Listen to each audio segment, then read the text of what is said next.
Podemos começar fazendo então a nossa prece?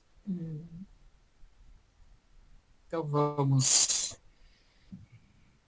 buscar nos desligar do nosso mundo, das nossas tarefas do dia a dia, que já cumprimos, fizemos o que podemos, e o que não podemos, se pudermos fazer ainda hoje, faremos após o estudo, mas que neste momento nós estejamos com Deus, Jesus, consigamos e que Ele nos ajude a nos mantermos conectados no nosso ideal, o ideal de estudo. Os amigos espirituais, Camilo, Bezerra de Menezes, Leon Denis, todos esses autores que construíram Memórias do Suicida, e a nossa Ivone Pereira, de onde estiverem, possam emitir até nós os seus fluidos salutares. E assim damos por início, em nome do nosso Pai Maior e de todos os amigos espirituais. E assim seja. Pessoal, sejamos então bem-vindas, meninas, e aos meus irmãos, bem-vindos. Que Deus nos esteja conosco, mais um dia do nosso estudo. Nós vamos então, e o estudo avança, como é importante a gente começar algo, né? Porque as coisas, quando começam, incrível que elas, quando a gente se dá conta, já passou um capítulo, 2 capítulos, 3 capítulos, quando vê, nós já estamos lá no meio. E aí a gente pode se perguntar, né? Nós podíamos não termos começado. E é tão importante isso, fazendo essa introdução pequena. A Joana, ela sempre vai dizer que nós devemos nos olhar como um grande empreendimento espiritual que tem que dar em sucesso, tem que ser um sucesso. Como todo empreendimento, ele é educativo, então nós temos que nos coordenar. Então, agora, neste momento, né, quem está assistindo, né, vocês e quem mais está assistindo, está se coordenando. Então, neste momento, é o momento de eu ver. Por isso, esse respeito com essa coordenação interna, para que a gente tenha isso, para que a gente faça. Senão nós não vamos fazendo e vamos adiando, e quando vier mais uma existência, e ela vai dizer que nós entramos naquela roda de Sansara, que é uma roda que gira, e aí André Luiz vai dizer assim, ó, não basta encarnar e desencarnar simplesmente. Porque nós entramos num ciclo vicioso. E aí nós temos que fazer valer esse ciclo. Então, esses espíritos aí que estão passando por isso, agora nesse capítulo, que é o reconhecimento, eles vão reconhecer isso, este valor da existência. Vocês não concordam?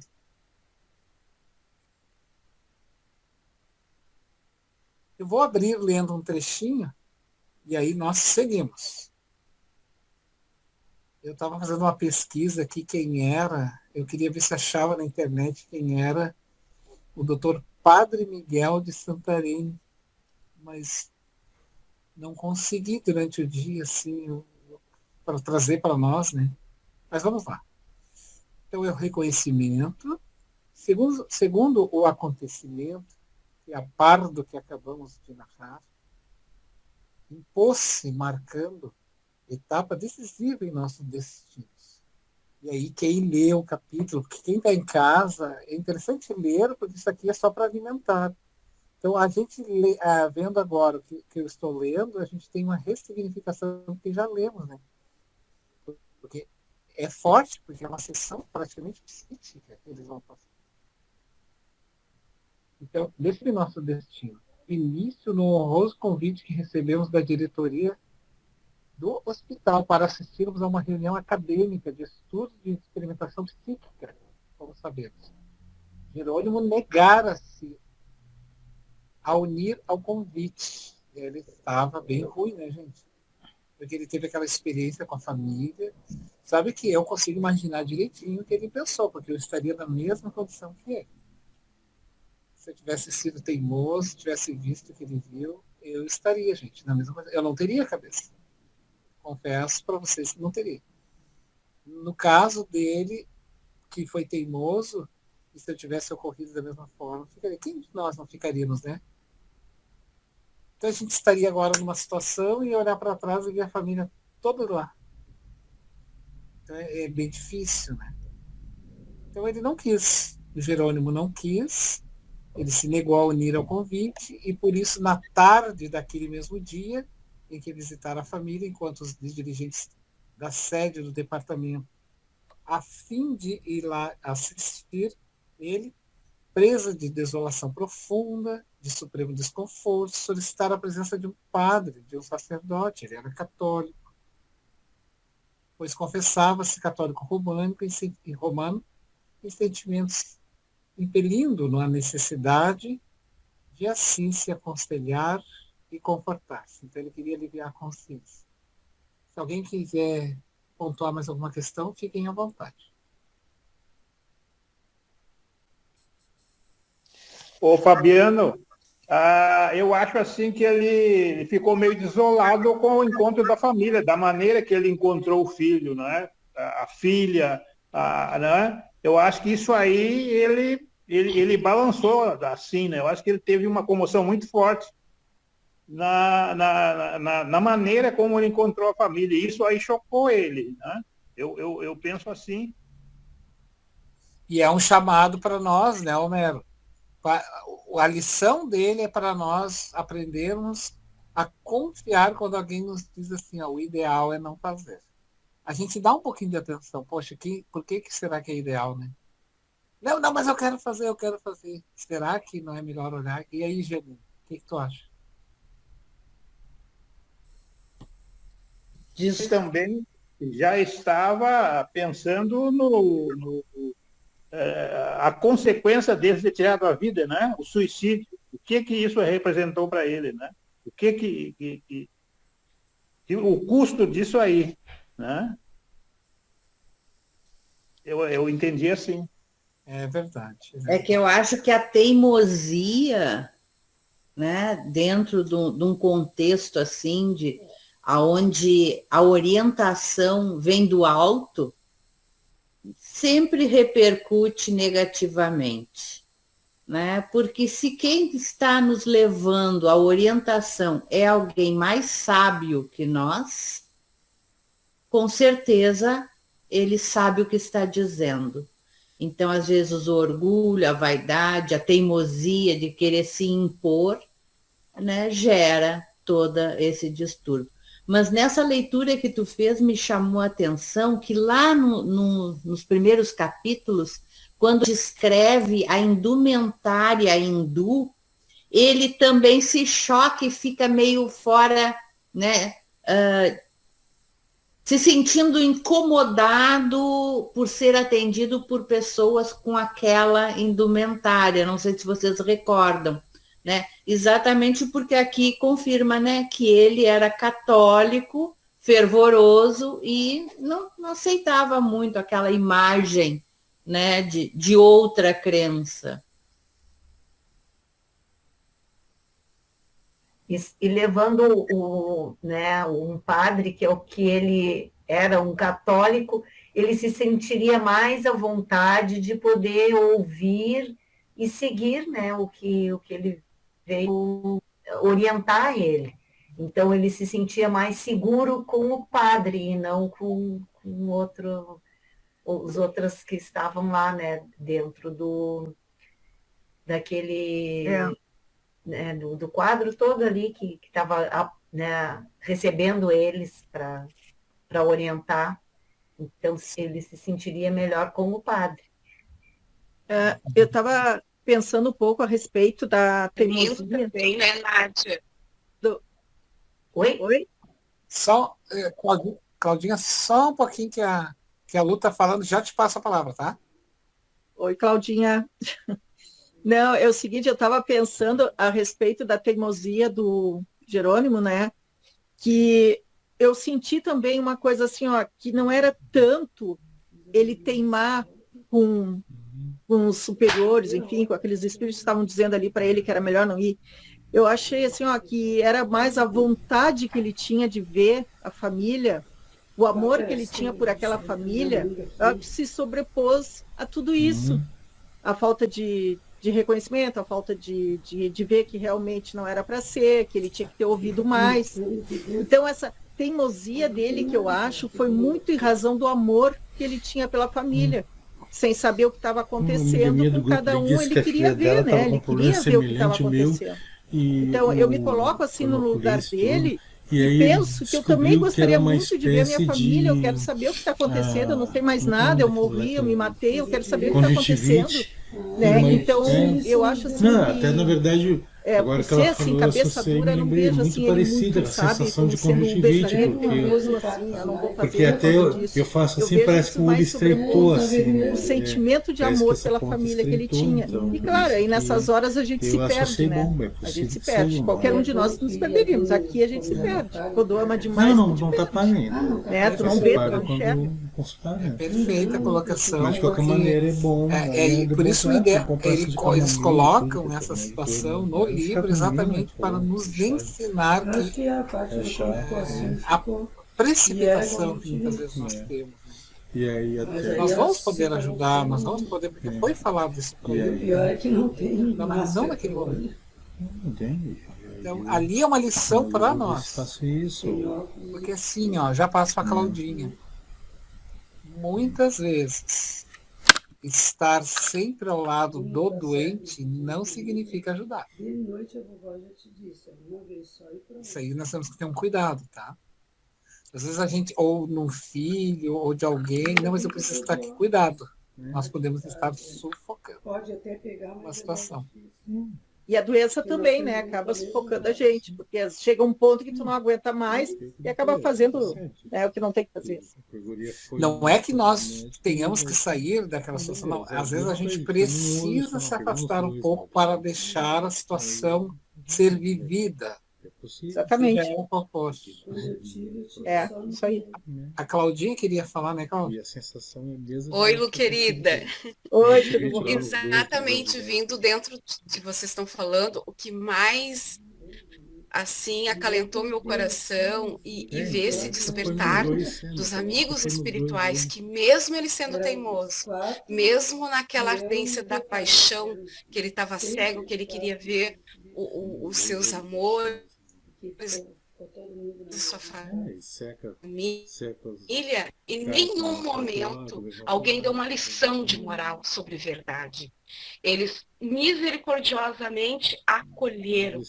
Tantas vezes que aquele espírito, ele olhava para ele, fazia um questionamento, uma palavra, para ele entrar em despertar, quem sabe, ver como ele está equivocado no que ele quer, né?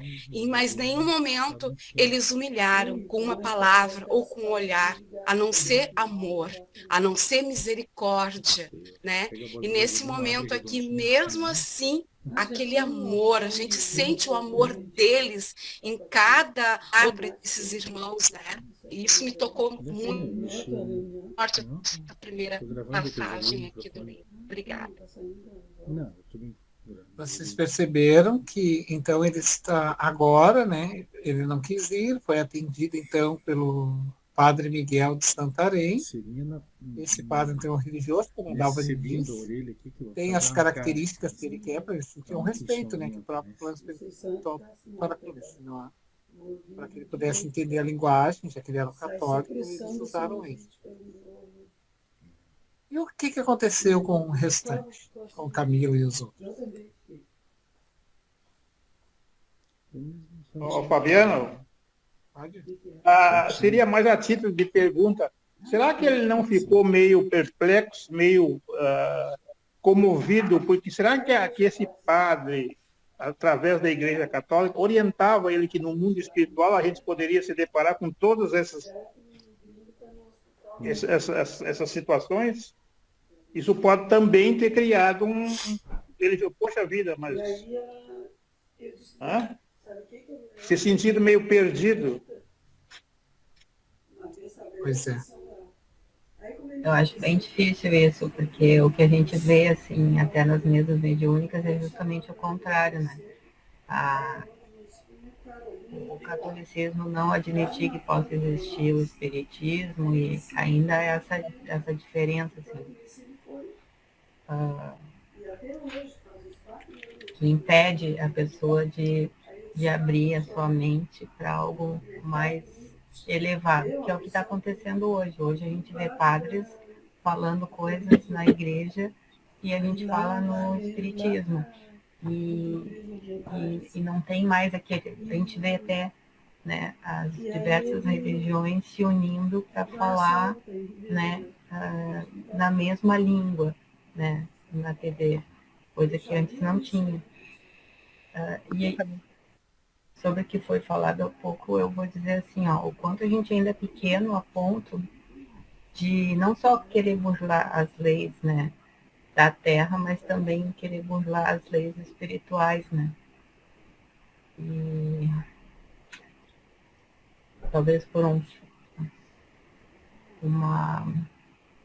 uma atitude de, como é que eu poderia dizer, foi criado um hábito nosso de achar que tudo é possível, né?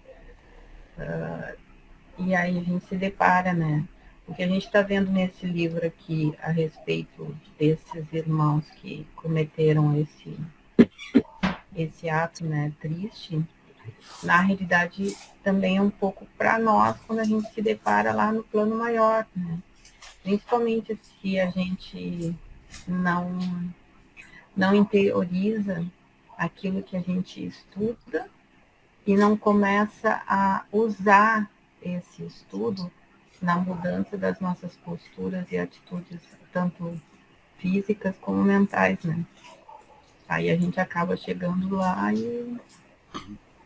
e sofre com essas questões, né? De ter que nos parar com esses sentimentos. Eu acho que é bem interessante aí, eu faço paralelo com as obras do Manuel Filomeno de Miranda, quando ele traz essas questões justamente do impacto do desencarne, principalmente aqueles que, mesmo nós que estudamos a doutrina espírita, a gente não consegue mensurar a sensação daquilo que nós vamos presenciar, porque tudo bem, nós sabemos dos livros, nós temos aí essa excelente obra que estamos estudando, que nos relata os impactos, mas uma coisa é enquanto nós estamos lendo, outra é quando nós estamos vivenciando. E é aquela velha história, né, de que na prática a teoria é outra. E aí e Manuel Filomeno de Miranda, nas primeiras obras dele ali, que trata sobre a questão da obsessão e deste impacto, os transtornos que o espírito sofre no desencarne quando se depara com aquela realidade que para ele agora é inconteste. Ele já não tem mais dúvida que ele está desvinculado do corpo material. Porém, é claro que a maioria entra no estado de negação e aí realmente tem toda aquela extensão de sofrimento, mas tem aqueles que entendem e aceitam, porém vivem uma realidade semelhante a essa do personagem que tem a oportunidade de, ali por insistência, vai ali, vê a família, e aí, claro, a gente sabe que, embora a espiritualidade ele tenha dado um basta que chegava, sabe, ele foi ao ponto máximo ali que podia com aquela desobediência, mas fez isso até em benefício dele mesmo, que ele precisava daquilo.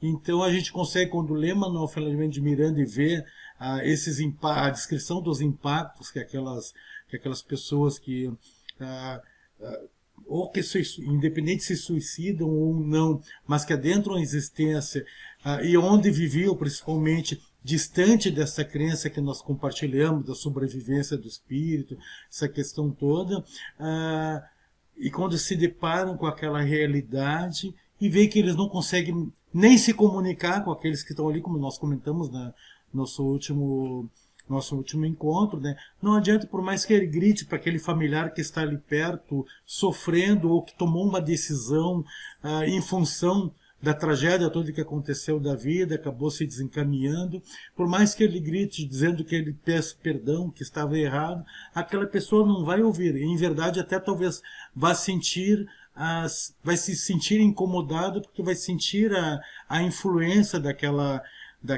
energia que está se direcionando a ela, da qual ela não sabe a origem. Talvez até aquilo rememore feridas até daquele desenlace da outra pessoa. Então, eu imagino que realmente, a partir do momento que tu leu as obras do Manuel e vê essas descrições, a gente consegue compreender mais o que esse personagem sentiu, até mesmo por ser uma pessoa afastada, que está distante dessa compreensão como nós temos da doutrina espírita, que, como eu disse, ainda com a compreensão que nós temos, quando adentramos a parte espiritual lá e vamos ver detalhes de algumas coisas que nós até tínhamos ideia, o impacto é outro bem diferente, é mais profundo. Exato. É que tem um detalhe, né? O fato de nós lermos não significa dizer que somos aquilo que lemos.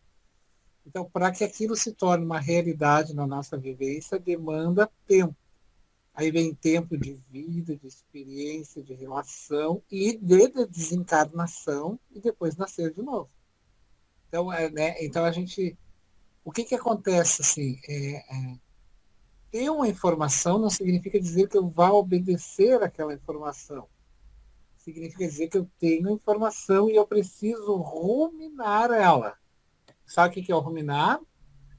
É quando o animal, a vaquinha lá a vaca lá, ela come o pasto, ela engole até aqui e joga de volta, engole, joga de volta, e ela fica mastigando. Então, na filosofia, a gente chama isso que é processar a informação, traz para a consciência, leva para o mundo interior, traz de volta para a consciência, leva. E aí, eles trazem os exemplos, como o do Jerônimo, para nós refletir caso fosse nós. Não, ele não vai nos cobrar que a gente estejamos superados que o Jerônimo não superou. Ele vem nos convidar a dizer o seguinte: isso pode acontecer contigo. O que deves fazer nesta hora? Deves obedecer, como a Nádia, acho que falou, aqueles que sabem mais. Ou a Giannini, né, também falou, aqueles que têm uma maturidade mais. Mas isso vai passar um ano, né? E aí o Camilo vai dizer que após um ano ele iria trazer essa informação. Mas no outro dia, no dia imediato, ao da nossa internação, o Magno Instituto Astral, passamos a ser diariamente levado ao gabinete clínico psíquico, onde era ministrado um tratamento magnético, muito eficiente. Pois dentro de alguns dias já nos podíamos reconhecer mais confortados e raciocinando com maior clareza. Quer dizer que eles estavam recebendo agora tratamento mais específico, porque eles ainda estão sob o jugo do influxo da morte, do suicídio.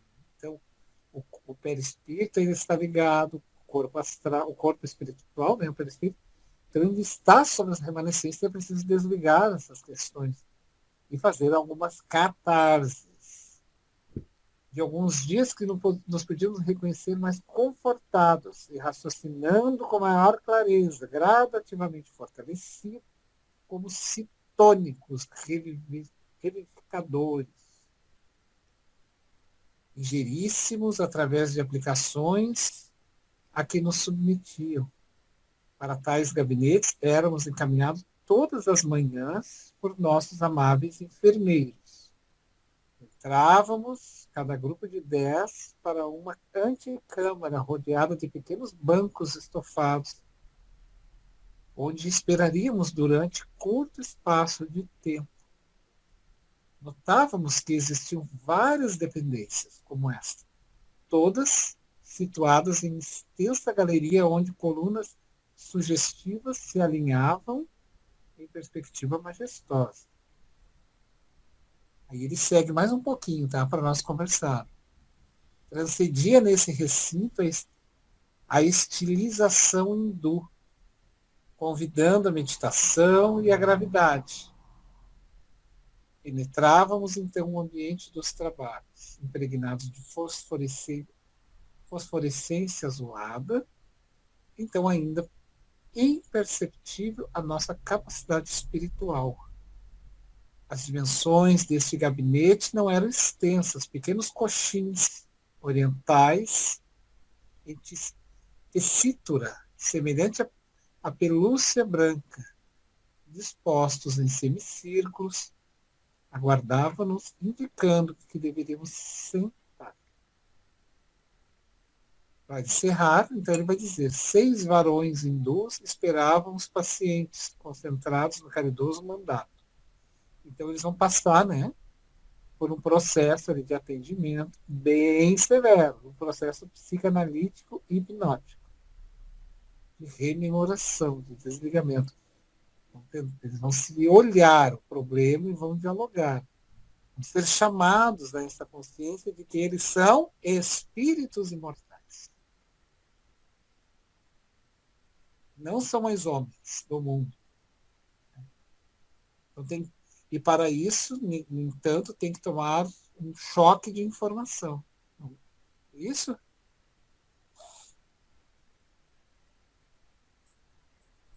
Fabiano, Vai lá. se tu me permite, eu acho que ali no outro parágrafo tem um link ao que a Tati falou. Ali diz assim, né, logo em seguida: a princípio tais cerimônias, sugestivas e rodeadas de um quase mistério, muito nos intrigaram. Não conhecêramos indianos psiquistas em Portugal. Tampouco fôramos aplicados a estudos e exames de natureza transcendental. Eis, todavia, que nos surpreendíamos agora sob a dependência e proteção de uma falange de iniciados orientais, a cuja existência real não déramos jamais senão relativo crédito, por se nos afigurar excessivamente mística e lendária. Quantos de nós espíritas somos preconceituosos também com qualquer outra doutrina, religião e ideologia, né? Por desconhecermos, rotulamos como não servir, né? Como, por exemplo, o espiritismo é o topo, né, do mundo. Né? Então, o que a Tatiana estava dizendo exatamente, é preciso abrir a mente para todos os conhecimentos, porque nós não detemos toda a verdade. Né? E aqui ele coloca bem isto, né? Assim como o outro teve o choque com o hindu porque era católico, aqui ele está trazendo que achava que qualquer coisa hindu era mística e lendária.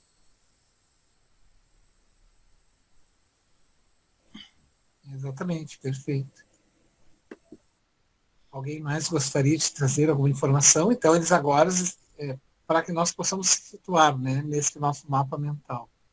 Então, eles estão num ambiente hospitalar de um anexo. Lembra que ele fala? É um anexo do Hospital Maria de Nazaré. É como se fosse, dando um exemplo, como se nós estivéssemos ali na Santa Casa de Porto Alegre, estaria o anexo ali, que é o Hospital Santa Clara, do lado, ou São Francisco. São hospitais anexos, outros hospitais ao lado. Então, o Camilo estaria num prédio ao lado, sendo atendido por esses especialistas na área desse tratamento que eles vão sofrer agora. A analogia é bem interessante que tu fizesse com Santa Casa, porque literalmente, né, você sabe, a Santa Casa, um prédio muito antigo de Porto Alegre. Em compensação, no entorno, você tem o topo das tecnologias médicas ali em torno. Você tem hospital de coração, você tem isso, quer dizer, a nata dos profissionais do mais alto gabarito assim estão naquele entorno nos anexos. É bem exatamente paralelo ao que tem aí, né? Até porque nós temos ali a universidade, uma das importantes universidades de medicina, né, que é a UFSPA, considerada fundação. Então, ali tem a minha colega, inclusive, do EAD, minha colega é professora de medicina. Então, e é isso aí mesmo, sabe? São anexos que vão se complementando nesse atendimento.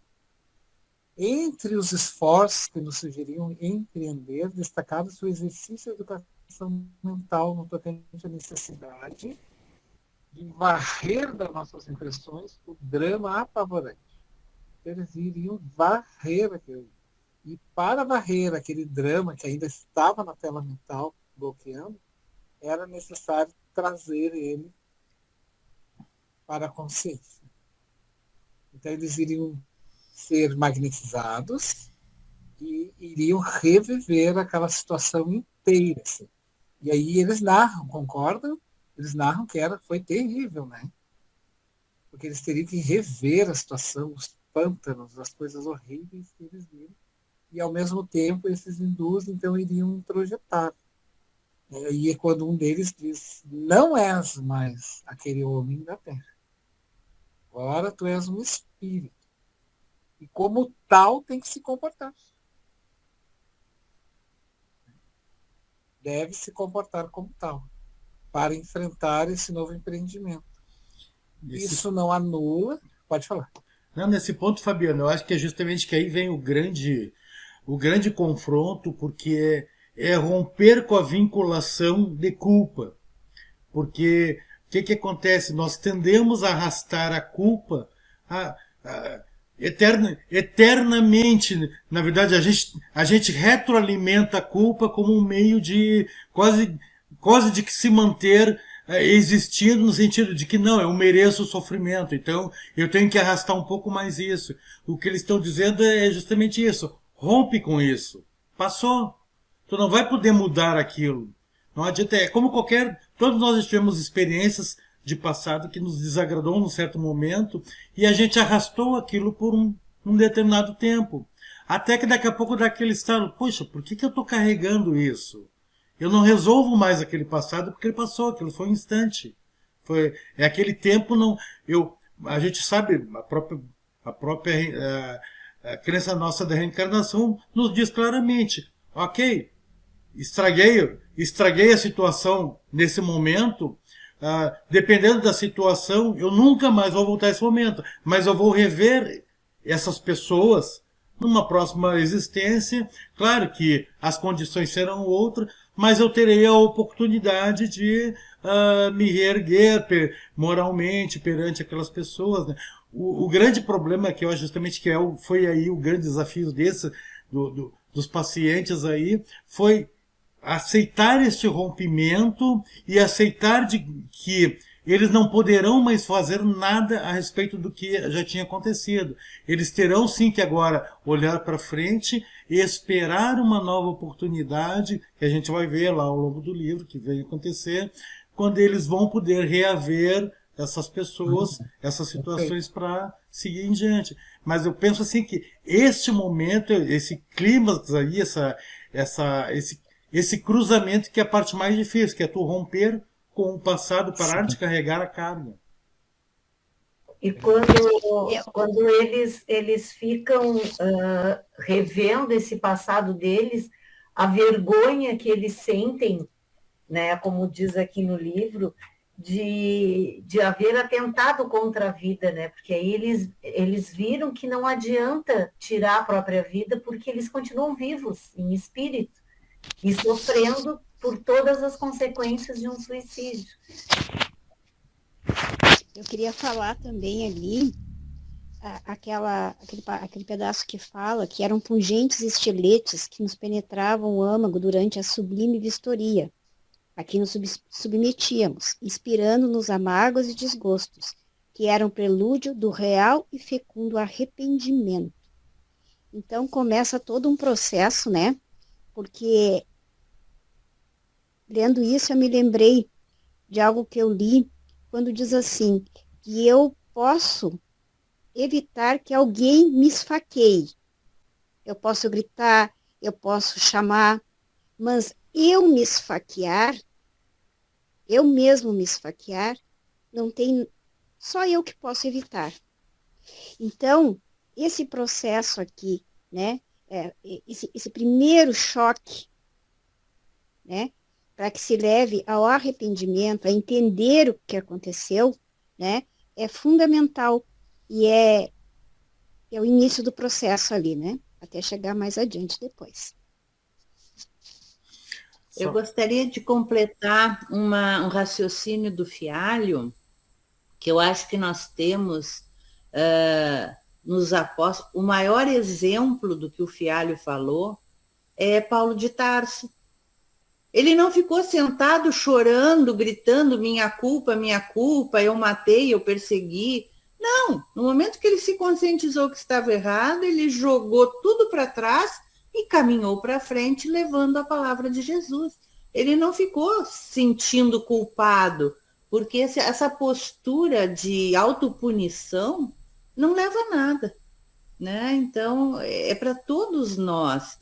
É errando que a gente vai aprendendo, né? É sentindo a dor do erro que nós vamos reformulando as nossas vivências, mas não ficar chorando sobre o leite derramado, como você diz. Mas ele, pegando o teu gancho também, Janine, mas o Paulo ele precisou de um tempo para refletir sobre esses atos que ele cometeu, né, que ele ficou no deserto durante 3 anos, né, fazendo toda essa catarse, né, trazendo à tona tudo aquilo que ele fez, fazendo a reflexão, a comparação e vendo que tá, agora eu já sei, eu fiz errado, mas agora eu vou fazer diferente. Então, aí que ele voltou e começou a trilhar esse caminho de Cristo, né? De fazer toda a... Porque, claro, o termo que jogar a toalha, né, não quer dizer... Porque se eu não tiver a consciência do meu erro, eu vou repeti-lo. Né? Exato. O que eu quis frisar que o Fialho falou, acho que precisamente foi essa ideia, né? Não ficar chorando e não fazer nada, né? Mas fazer o certo para corrigir. Como diz a frase do Chico, né? Recomeçar. Até porque, Mas... só para complementar o que a Janina comentou ali, né? Até porque se simplesmente ignorássemos o erro cometido, em verdade seria uma distonia mental nossa, uma patologia, que é aquela pessoa que mata alguém e no outro dia está tudo bem, obrigado. Quer dizer, a pessoa ignora completamente a falha. E Paulo de Tarso fez completamente diferente. Ele se isolou, foi propositalmente aquilo, porque ele precisava digerir aquilo, ele precisava entender que o Saulo de Tarso já não existia a partir do evento de Damasco ali, que ele fica frente a frente com Jesus, ele entende que aquele Saulo não existe, porque a dúvida que ele tinha, então, deixa de existir quando ele vê, quando ele ouve o próprio Cristo. Então, poxa, esse não existe. Só que agora não basta eu chegar lá para os apóstolos que ele tanto perseguia e tanto era contra, chegar lá e dizer: ô, pessoal, tá tudo muito bem, agora aceitei, eu sou seguidor de Jesus como vocês. Os caras iam achar que ele era doido, e realmente isso seria uma manifestação de uma patologia, um desajuste mental e moral mesmo. Agora não, ele se transformou. Quando ele voltou, ainda ficaram dúvidas, que muitos ainda olhavam ele meio que, sabe, foi preciso um tempo da convivência com os apóstolos para eles entenderem que realmente ele havia se transformado. Então realmente a coisa não é instantânea. Sim, e os espíritos ali, aqueles hindus, são pessoas iniciadas, né? Inclusive, o próprio padre era um iniciado da Índia. Então, ele trazia na sua cultura, na sua bagagem, já um conhecimento, apesar de, posteriormente, depois em Portugal, se tornar um padre católico. Por isso ele estava trabalhando no Hospital de Maria de Nazaré. Porque tinha vínculo, né, com aquela... Então, eu queria ir para o Hospital Maria de Nazaré. Mas tu tenha os vínculos emocionais com aquela forma de trabalhar, com aquele jeito de trabalhar, tu gosta, porque... Então, não é assim, né? A gente é levado e deu. Tem também as suas próprias vivências. E aí, aqui embaixo, bem lá embaixo, lá na fala, ele vai dizer, ó, então, só um pedacinho aqui que ele vai dizer, eu vou pegar para isso, enquanto apunham as mãos sobre nossas cabeças, envolvendo-as em ondas alucinações, em ondas magnéticas, apropriadas à caridosa finalidade. Nós temos que atentar sempre para as colocações, tá? Ela era ela tinha uma finalidade de fazer aquilo. de forma caridosa, por isso que eles colocavam a mão. Os irmãos operadores murmuravam enquanto sugestões magnéticas reboavam pelos labirintos do nosso eu. Deveria estar entoando alguma espécie de alguma fala, alguma oração. Por isso eles falavam murmuravam. Alguma coisa eles estavam falando. Murmuravam enquanto as sugestões magnéticas reboavam pelos labirintos do nosso eu. Quer dizer, eles entraram, né, dentro da consciência, nessa psique de cada um, com repercussão precisa, porque aquilo repercutiu, né? Bem forte. Quais clarinadas despertando-nos para uma alvorada de esperança. Aí foi quando ele diz, né? Lembrai-vos de que já não sois homens. Ao afastar-vos daqui, não deveis pensar a não ser na vossa qualidade de alma imortal. A quem não mais devem afetar os distúrbios, envoltórios físico-carnal. Sois espíritos. E será como espíritos que devereis prosseguir na marcha progressiva nos planos espirituais. Porque ele estava ali de passagem. Né? O convite para a reunião presidida por Teócrito deixava-nos satisfeitos. Éramos sensíveis às demonstrações de afeto e consideração. Um fremito de horror percorreu minhas sensibilidades ao reconhecer na vasta assembleia figuras hindus e sutas desgrenhadas e apavorantes do Vale Sinistro.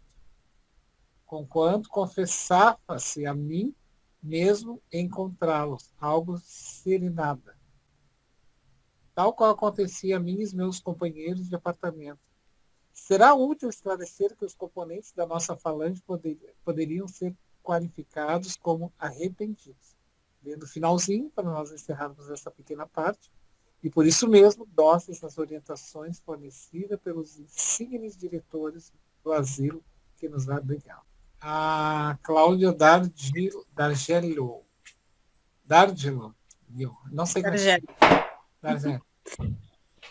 Eu ia pontuar, assim, que eu estou mais um pouquinho no final dessa parte da página 74 ali, em que, engraçado que a terapêutica é exatamente reviver o suicídio para que eles possam ter a consciência, né, e poder, digamos assim, não sei se seria a palavra adequada, se curar, digamos, dessa, renascerem mais fortes dessa questão do suicídio, né, é mais ou menos o que diz lá na frente.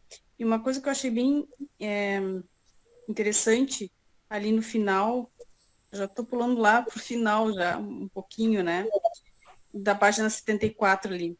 Compassivos, os fluidos beneficentes que a seguir nos faziam assimilar terapêutica divina, iriam gradualmente auxiliar-nos a corrigir as impressões de fome e de sede, a postergar a insana sensação de frio intenso, que num suicida resulta da gelidez cadavérica, que ao perispírito se comunica, a atenuar os apetites e arrastamentos inconfessáveis, tais os vícios sexuais, o álcool, o fumo, cujas repercussões e efeitos produziam desequilíbrios chocantes em nossos sentidos espirituais, interceptando possibilidades de progresso na adaptação e impondo-nos humilhações singulares por assinalar a ínfima categoria a que pertencíamos na respeitável sociedade dos espíritos que nos rodeavam. Então, entre os esforços que nos sugeriam empreender, destacava-se o exercício da educação mental, no tocante à necessidade de varrer das nossas impressões o dramático e apavorante hábito, tomado trejeito nervoso e alucinado, de nos socorrermos a nós próprios, na ânsia constumaz de nos aliviarmos do sofrimento físico que o gênero de morte provocara. Então, eu achei essa parte sim, e o restante também, né,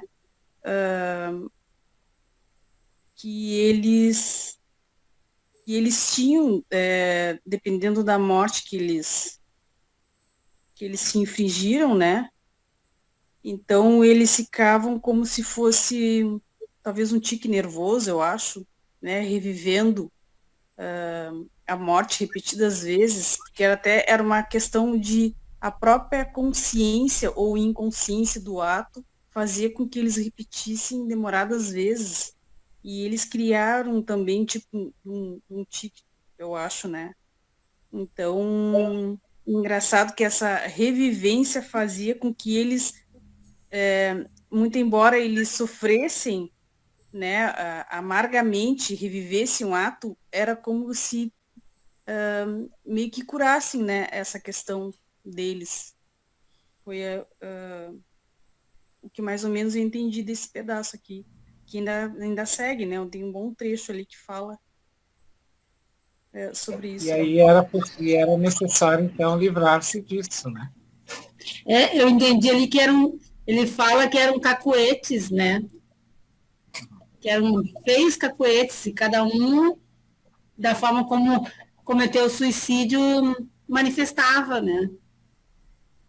E achei interessante ali também que ele fala que conforme eles iam corrigindo esses cacuetes, eles mesmos riam, né, uns dos outros, né, e por estarem se livrando daquilo, daquelas sequelas, aquelas impressões.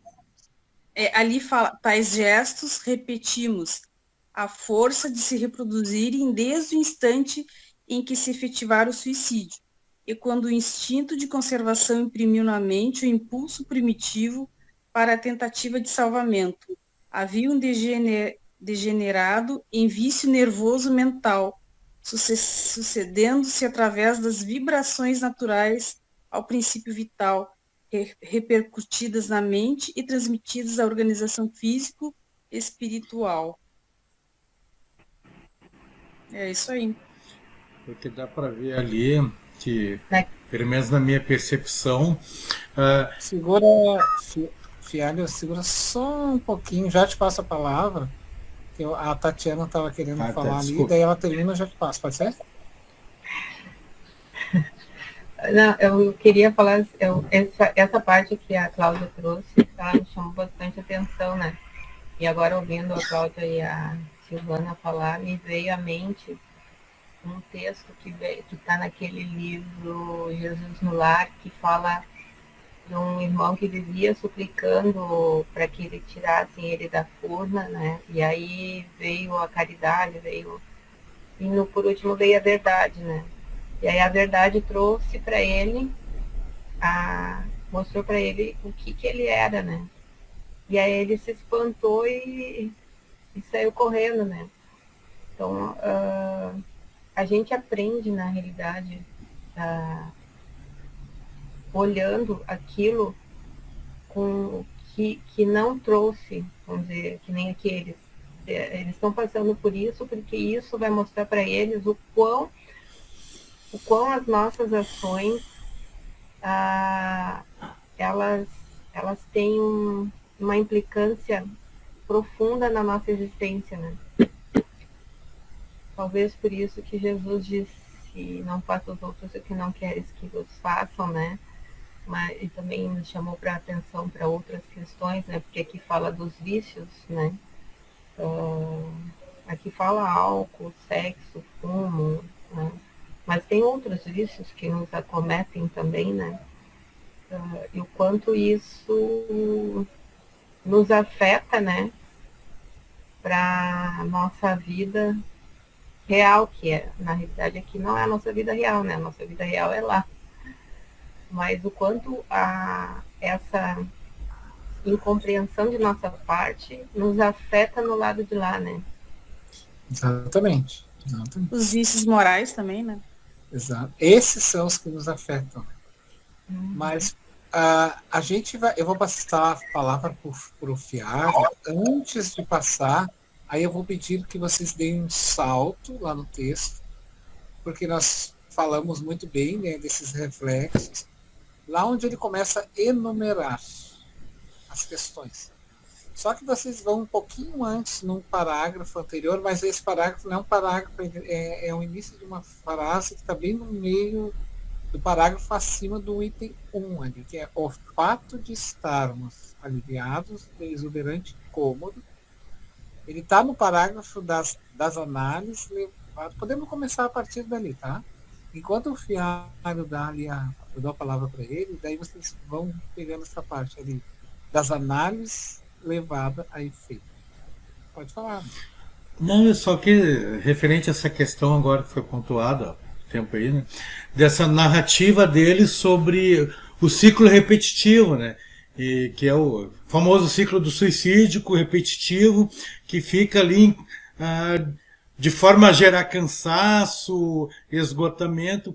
A diferença é que nessa situação, como você tinha se comentado, eles estavam já num conjunto anexo de assistência, haviam sido aplicado passes com pequenas sugestões que penetravam profundamente a eles. Então, isso não se tratava agora apenas de uma visualização repetitiva do suicídio. Agora é um processo indutivo. Portanto, havia aquela questão da programação, né? Durante o passe é gerada uma programação, é induzida uma programação neles, de maneira que eles puderam rever, cada vez que reviam o ciclo, eles iam se tornando cada vez um observador imparcial. Então, gradativamente, o ciclo parou de fazer efeito neles, aquele efeito, o efeito tormenta, de que eles se atormentavam cada vez, antes da assistência, quando o suicida revê o ciclo, ele se atormenta cada vez mais com aquilo. Nesse caso, como houve uma pré-programação ali na assistência, eles conseguiram ir se desvinculando do ciclo aos poucos. E por isso que ele começa a achar graça até de algumas situações, alguns vícios, algumas coisas, porque eles vão se desapegando. E é o famoso processo terapêutico de ressignificação. Você olha o problema, mas como um observador, e você começa a ressignificar o problema, até que o problema não faz mais efeito em você, ele não machuca mais, porque você compreendeu o problema. É o típico terapeuta, né? Ele vai trazer o problema, mas ele vai conduzir. Né? Diferente da pessoa ficar remoendo sozinha, porque daí ela sempre remoe para se punir. E aí, né? Dando esse salto, eles vão agora receber uma série de informações muito importantes ali para quem não era espírita, né? Para quem não tinha os preceitos espíritas. Quem quer ler aquele trecho ali das análises levado a efeito?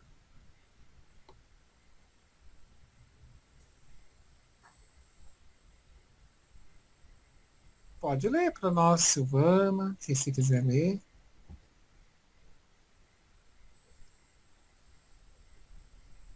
Posso ler, Fabiana? É que a Silvana ia ler, mas o microfone dela está fechado. Mas daí tanto lê para nós. Abre o microfone, Silvana. Tá bom. Tá, a Silvana lê aquele Queremos pedacinho. te ouvir. Tá bom, A Silvana lê, então, o pedacinho, tu pega o item 1, tá, Claudinha? Tá. Das análises levadas a efeito, resulta a certeza, cada vez mais esclarecida, da gravidade da situação em que nos encontrávamos.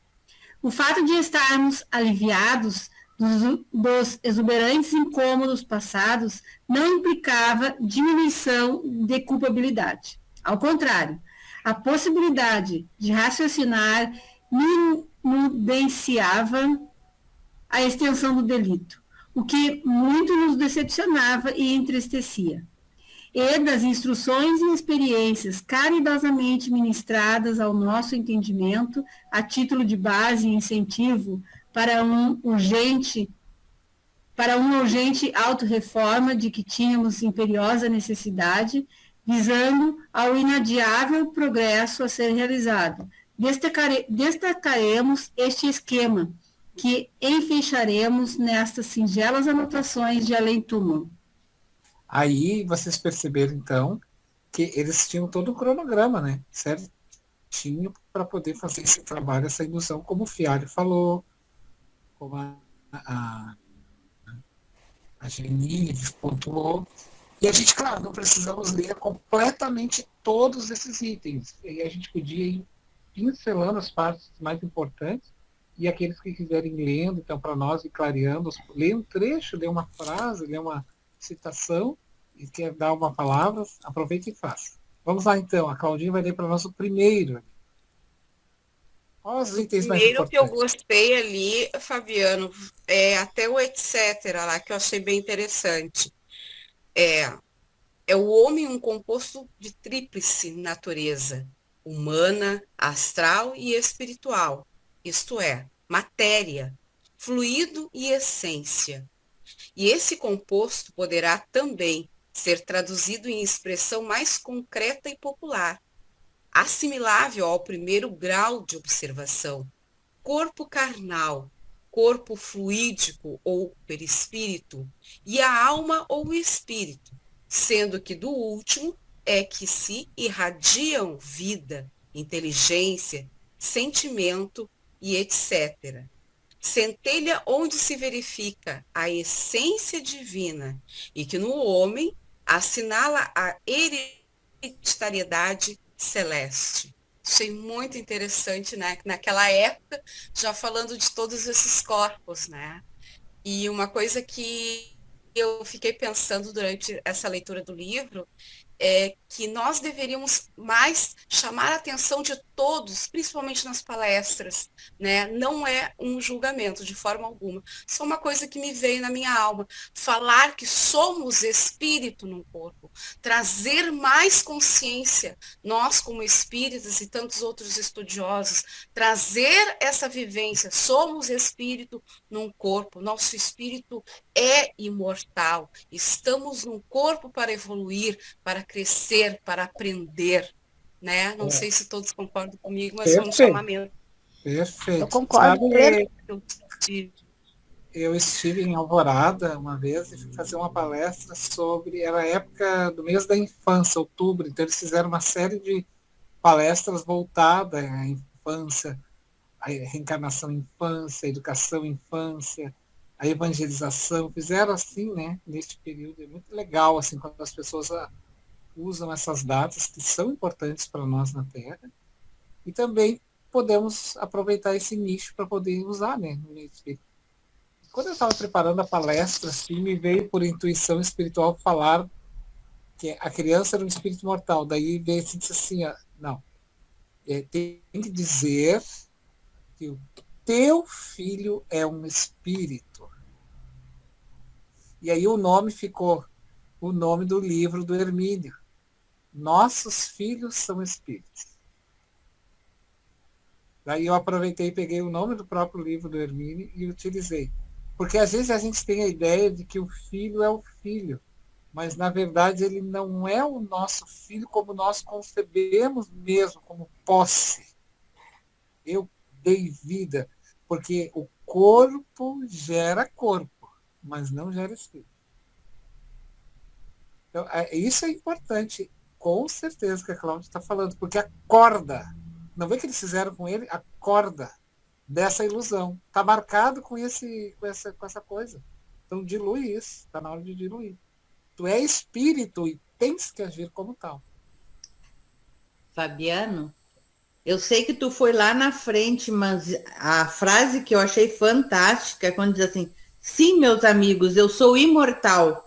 Acabo de positivar, sem sombras de dúvida, em mim próprio, a existência concreta do meu eu imaterial, do ser espiritual que neguei. Nada sei. Cumpra-se recomeçar os estudos, mas só aquela certeza constitui para mim uma grande conquista de felicidade. Eu sou imortal, eu sou imortal. Não, perfeito. A gente deu um salto porque nós temos Nós vamos sempre procurar vencer. É que como ela né? falou isso, essa frase eu tinha destacado aqui como algo assim, aquele momento, né, que tu descobre, né, essa coisa fantástica que eu sou imortal. Né? Então eu tenho toda uma existência para começar e corrigir. Perfeito. Estou em silêncio de novo. Não, assim que aí faz, Janine, esse chamado assim também, que deu esse chamado também foi a Joana. Quando ela, num dos livros dela, ela diz assim, tens consciência de que és filho de Deus e herdeiro do universo? Ela dá um toque assim, porque às vezes a gente não tem essa consciência. E ela diz assim, tu és filho de Deus, mas a gente pensa, eu sou filho de Deus. Mas a gente não tem essa consciência de que a gente é filho do Criador de todo o universo e nós somos herdeiro desse universo. Ou seja, quando tu tem olha bem que legal, quando tu tem essa perspectiva de universo, aquilo que hoje está aqui passa a ser possível de mudança, porque eu sei que aqui é um momento e vai passar. E eu preciso vivenciar. Ao contrário, se eu não tenho essa extensão, essa percepção de universo, de herança, de ser filho de Deus, parece que eu só vou ficar aqui mesmo. Então, por que eu mudo? Não estou entusiasmado, então eu fico aqui mesmo, porque eu não saio daqui mesmo. Então, a partir do momento, porque esse foi o meu despertar, gente. Olha, no Centro Espírita, quando eu sentei para assistir a primeira palestra, ele falou isso. E aí nunca mais eu fui a mesma pessoa porque me marcou. Ele falou exatamente essa frase da Joana, que me marcou. Tu és filho de Deus e herdeiro do universo. Você tem ideia de que todos os meus problemas ficaram desse tamanho. Não é que eles sumiram, eles iriam ser resolvidos, eu tinha que vivenciar para enfrentar, mas parece que aquilo que eu fazia isso não era tanto. Né? E o segundo item é bem pequenininho, quem quer ler para nós? Fabiano, eu só queria falar uma coisa, Fabiano. A importância, né, da gente falar essa frase, eu sou imortal, eu sou um espírito, eu sou imortal. Uma dos meus 4 filhos uma vez me disse, eu vou me matar, eu quero me matar, quero me suicidar. E aí foi o momento, a filha, né, em que eu sentei e falei para ela, tu é imortal. Vou te contar a história, vou te falar. É um dos filhos que veio por adoção e eles não tinham esse conhecimento. Então, é muito importante que a gente fale para as crianças, que a gente fale para os jovens, que a gente fale sobre isso, diga isso, esclareça isso, porque muitos relatos têm chegado, né? Trabalho com a evangelização, além do trabalho de desobsessão, trabalho com a evangelização há muitos anos. E está muito em voga, e quando tu diz isso, quando tu explica isso, o quer ser imortal para a criança e para o jovem, é uma transformação. É como se abrisse uma grande porta, um grande esclarecimento, e evita sim que aconteça o pior. Então é muito importante que a gente fale para todas as crianças e para todos os jovens, quando surgir a oportunidade, quando tiver as condições, ou quando a gente tiver, né, como eu tive, colocada entre a cruz e a caldeirinha, como se diria, né, com a própria filha. Hein, Fabiane, e só pegando o teu gancho, quando tu falou que, na verdade, os teus problemas não sumiram, mas eles diminuíram. E até no próprio livro aqui fala justamente essa questão que os suicidas, a 2 passos estavam resolvidos os problemas, e eles se né, aqui nesse próprio capítulo aqui fala sobre isso, né, que eles se antecipam à solução, que os problemas estão logo ali, vão ser solucionados, né, e eles se suicidam por achar que os problemas são demasiados, né, não, são insuportáveis. E essa questão da Chuí também, que ela falou, também fala sobre os pais, né? Nesse mesmo capítulo, dos pais, né, a responsabilidade, principalmente sobre as crianças, né, que a gente sabe que também tem crianças suicidas, e dessa responsabilidade de orientar as crianças justamente nessa questão aí. Muito importante. Só para corroborar ali o que a Cláudia comentou agora há pouco, né? Saber a questão dos a dois passos a solução, né? E aí o Manuel traz justamente na obra dele o que aumenta justamente essa dor e esse sofrimento do suicida, porque quando ele percebe e ele vê, justamente, né? Porque a gente, basicamente, aquela tendência às coisas, elas promovem um certo desdobramento que tu consegue, se tu tivesse uma percepção mais aguçada, tu conseguiria, assim como, por exemplo, um jogador de xadrez, ele consegue, em 2 movimentos, ele consegue ver os próximos movimentos do parceiro, do oponente dele, porque ele enxerga, ele vê a tendência e ele consegue ver o desdobrar. Então, o que acontece? Quando o cara se suicida, e aí ele tá naquela tormenta toda, naquela torpeza toda ali, que vai à via de fato, porém na espiritualidade ele acaba depois, ele tem a oportunidade de perceber o desdobrar da situação se ele não tivesse se suicidado. E isso que aumenta mais o drama, porque aí ele vai ver que a 2 passos dali estava a solução, às vezes até no dia seguinte. De repente... Mas na verdade o suicida... ele, na verdade, ele não quer se matar, ele quer acabar com o problema, né? Mas assim, eu quero, agora, veja bem, eu quero que nós façamos uma catarse desta emoção nossa. E essa mensagem enumerada aqui para nós, então eu vou convidar assim, para nós vencermos o tempo e fecharmos o capítulo com chave de ouro.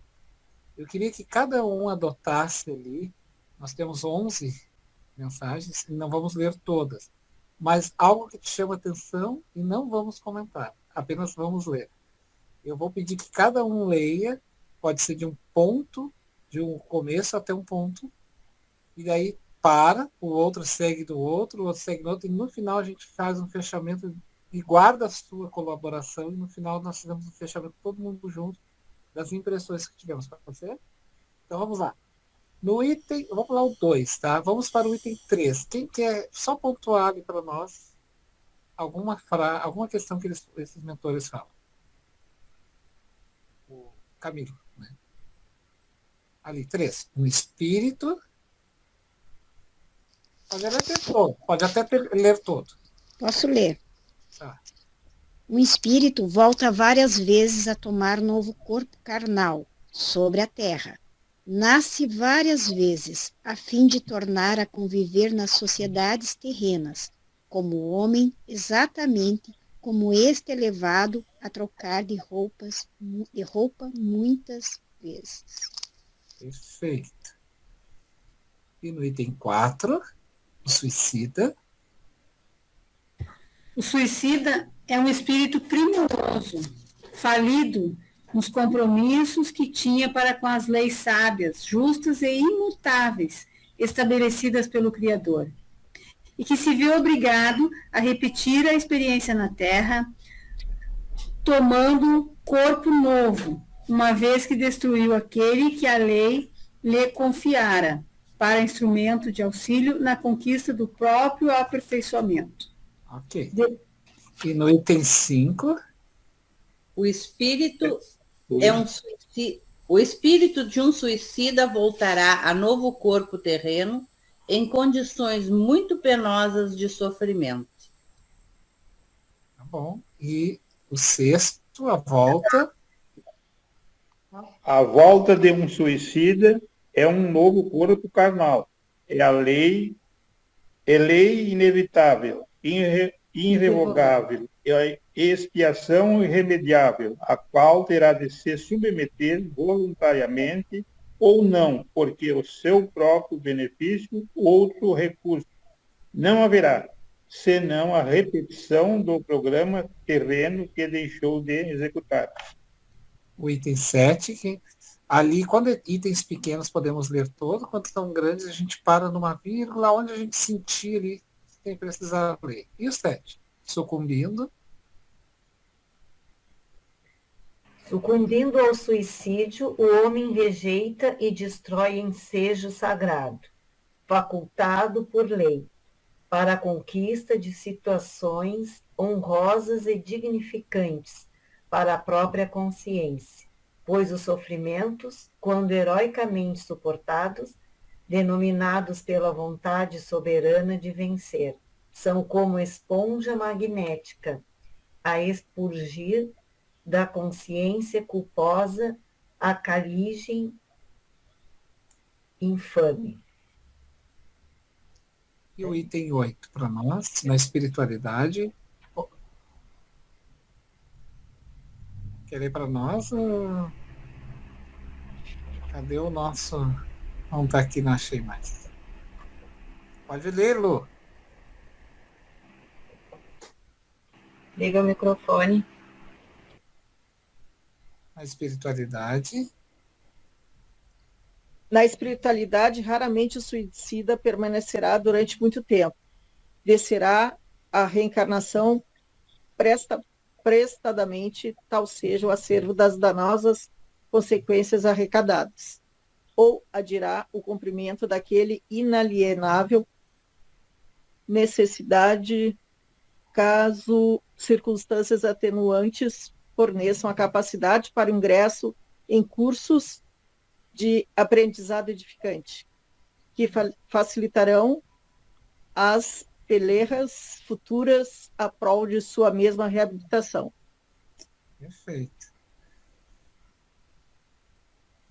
E o 9, o suicida.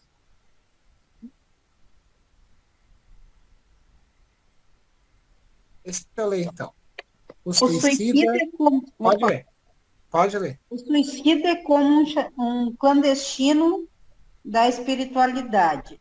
As leis que regulam a harmonia do mundo, invisíveis, são contrariadas com sua presença em seus parâmetros antes da época determinada e legal. Tá, vou parar aqui. Isso, até o legal, perfeito. Gostei da frase, né? Ele é um clandestino da espiritualidade. E o item 10?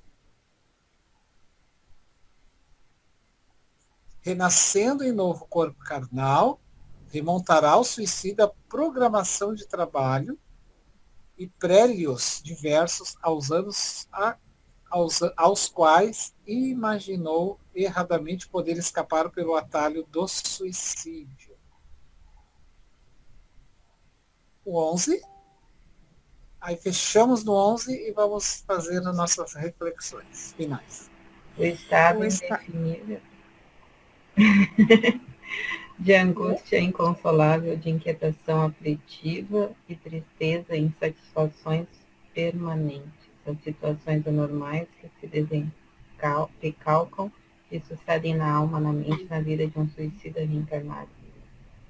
Indescritíveis à compreensão humana e só assimiláveis por ele mesmo, somente lhe permitirão o retorno à normalidade ao findar das causas que as provocaram, após existências respiratórias, testemunhos severos, onde os seus valores morais serão duramente comprovados, acompanhando-se de lágrimas ininterruptas, realizações nobilitantes, renúncias dolorosas de que se não poderá isentar. Perfeito. Então, vocês viram que ele numera, ele dá para fazer uma aula, né? Só com essas enumerações, assim. Dá para fazer uns slides, assim, e ficar estudando. Perfeito, é como se fosse chamamento. Vocês percebem a organização? A mente precisa se organizar. As informações precisam ser organizadas.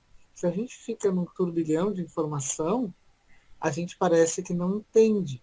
Então, por isso que quando nós formos falar para alguém, conversar com alguém, nós precisamos sempre entender que aquela pessoa não tem a obrigação de saber o que nós estamos falando.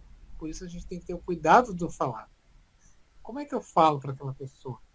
Né? Então, nesse sentido, está lá no Evangelho.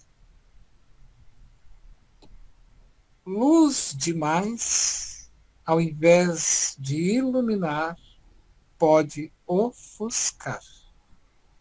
Veja bem, não é que a luz ofusca no sentido de que a luz de Jesus ofusca, mas ela precisa ser dosada para que quem vai receber precisa saber aos poucos a informação, por isso enumerado. Quando Jesus desceu para nós até a terra para nos ensinar, ele tapou a sua luz. Ele tapa a sua luz. E tapa o seu conhecimento, sem perder. O que ele faz, então? Ele faz uma análise da nossa psique e percebe que não poderia falar senão em parábolas, em histórias, para que a gente pudesse compreender, porque a finalidade dele era nos ensinar, não era derramar conhecimento, era nos ensinar. Então ele tem esse cuidado. Então é a mesma coisa que eles tiveram cuidado total, né, com esses espíritos, e de trabalhar essas questões bem enumeradas, que vale a pena a gente sentar, refletir de cada uma. Nestes finaizinhos de 4 minutos, quem gostaria de ler ali o final, então, para nós? E aí a gente pode usar um pouquinho mais de tempo para conversar. Quer fazer, Janine? Lê lá para nós esse final.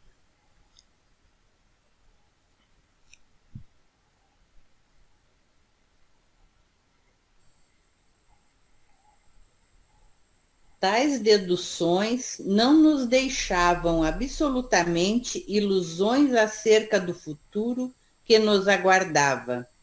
Cedo, portanto, compreendemos que, na espinhosa atualidade que vivíamos, um roteiro único apresentava-se como recurso a possíveis suavizações em porvir, cuja distância não podíamos prever. Submetermos-nos aos imperativos das leis que havíamos infringido, observarmos conselhos e orientações fornecidos por nossos amorosos mentores, deixando-nos educar e guiar ao sabor do seu alto critério, como ovelhas submissas e desejosas de encontrar o consolo supremo de um aprisco. Deixando-nos educar. Nada de revolta. Volto a dizer. Nada de teimosia. Como ovelhas, né? Como ovelhas submissas e desejosas de encontrar o consolo. Porque se tu não está aberto a querer te compreender, não vai, né? Não tem o que fazer. E daí, neste caso, quando a pessoa não está querendo ser aberta a essa compreensão, resta-lhe sofrer. Porque sem a informação, o sofrimento.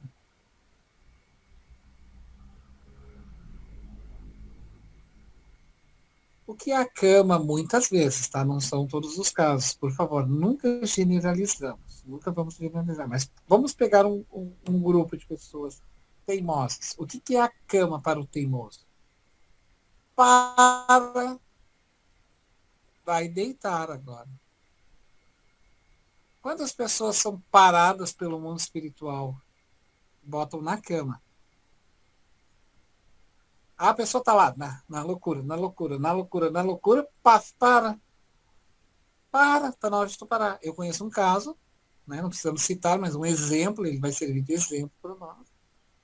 Eu tinha um determinado conhecido, ele adorava botar terror na rua, gente. Pensa em terror.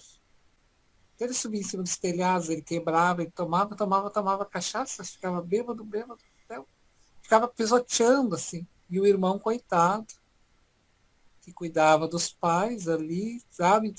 E os pais já idosos, eles já não eram mais guris, eram uns homens de 50 e poucos anos, mais um no alcoolismo, o outro trabalhando, cuidando dos pais, até que um dia, numa dessas, ele teve um AVC, aquele que quebrava os telhados dos vizinhos. Imagina uma pessoa correr em cima dos telhados das pessoas. O que aconteceu? Deu um AVC. ele parou na cama. Aí hoje ele se encontra, né, numa casa de abrigo, os pais já desencarnaram, ficou o irmão não podia cuidar, botou na casa de abrigo. Então lá ele fica assim, sentado, não sabe o que está. Para. Vocês me entendem? Então, se você, muitas vezes, esse é o caso dele, não é o caso de todos, porque cada caso é particular. O caso dele é esse.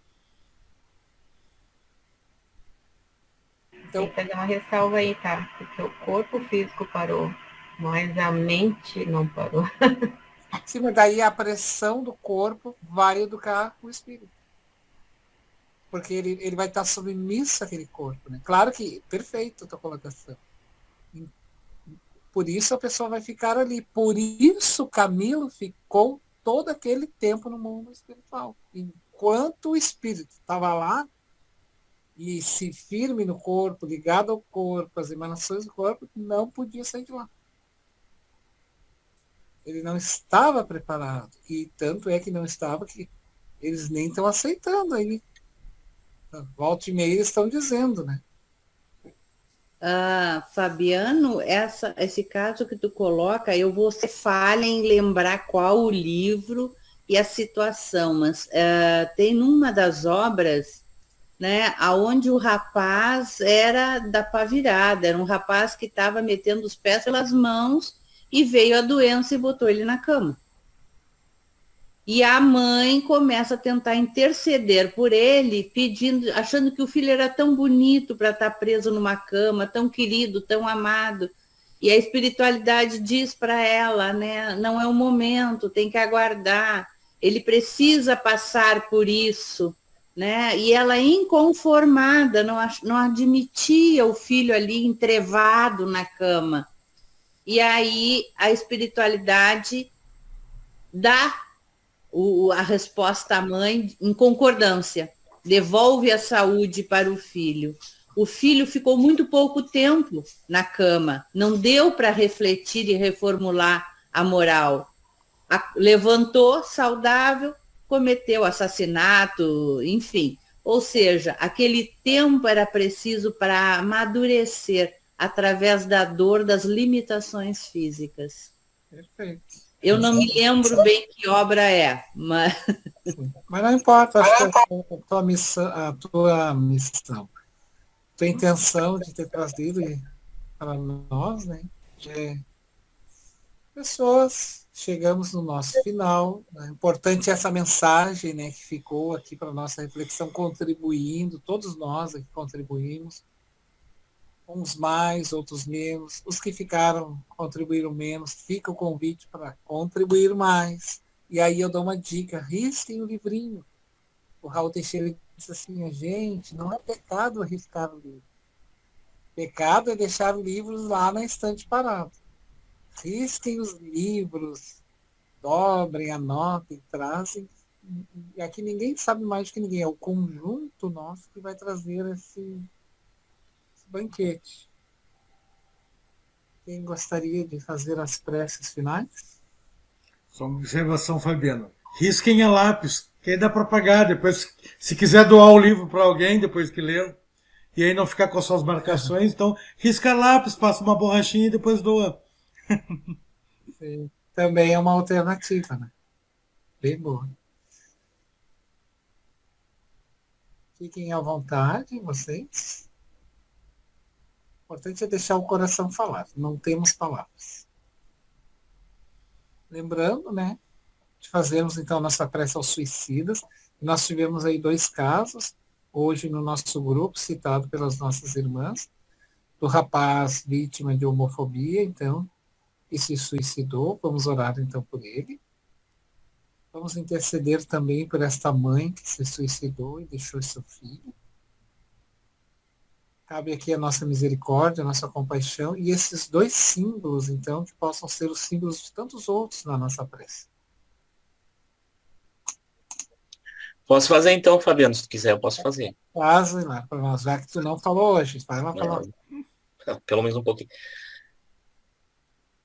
Então vamos, neste momento, fazer a nossa oração final, agradecendo por este dia, pelos aprendizados que tivemos aqui, agradecendo pela oportunidade de fazermos esse estudo, agradecer a proteção dos benfeitores amigos, agradecer a Deus, a Jesus, a Maria de Nazaré, a Ivone do Amaral Pereira, que nos possibilita o estudo deste livro. E queremos te pedir, Pai, em especial a todos os suicidas, que eles sejam envolvidos em muita luz, que eles possam ter aquele momento de tranquilidade, quando da intervenção divina, através de Maria, de Nazaré, dos lanceiros de Maria, e certamente de Ivone do Amaral Pereira, que trabalha incansavelmente em favor de todos eles. Que eles sejam todos envolvidos em muita luz, em especial esses que foram citados hoje, o rapaz que sofreu os ataques de homofobia, aquela mãe, sua filhinha, que eles sejam envolvidos em muita luz, em muita paz, que eles possam despertar na espiritualidade, receber o ajuda, amparo que eles necessitam. Tenha misericórdia, Pai, de todos eles. Tenha misericórdia de todos nós, para que possamos chegar até o final de nossa existência com as nossas atitudes a melhor possível. Muito obrigado, Senhor. Que assim seja.